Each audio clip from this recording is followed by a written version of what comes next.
Madurai EPG பள்ளியில் தேசிய விளையாட்டு தின விழா நடைபெற்றது. மதுரை இபிஜி மெட்ரிக் மேல்நிலைப் பள்ளியின் 39வது தேசிய விளையாட்டு தின விழா நடைபெற்றது.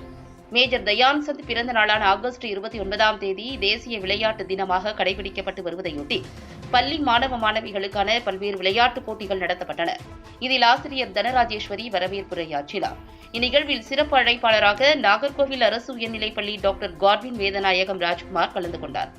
மேலும் சிறப்பு கௌரவ விருந்தினராக டி நோபிலி மெட்ரிக் மேல்நிலைப் பள்ளியின் முதல்வரும் தாளாளருமான அடைக்கல ராஜா மற்றும் தாளாளர் லுசிலா ஆகியோர் கலந்து கொண்டனர். இப்போட்டியில் செடிகள், மூங்கில் மரங்கள் போன்ற பல்வேறு பசுமை மரங்கள் வளர்ப்பது குறித்து விழிப்புணர்வாக ஆடல் பாடல்களுடன் ஏற்பாடுகள் செய்திருந்தனர்.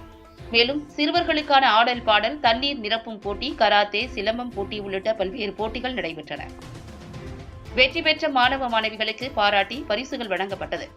விழாவில் இபிஜி மெட்ரிக் மேல்நிலைப் பள்ளியின் முதல்வர், தாளாளர், ஆசிரியர்கள், ஊழியர்கள், மாணவ மாணவிகள், பெற்றோர்கள் உள்ளிட்ட ஏராளமானோர் பங்கேற்றனர்.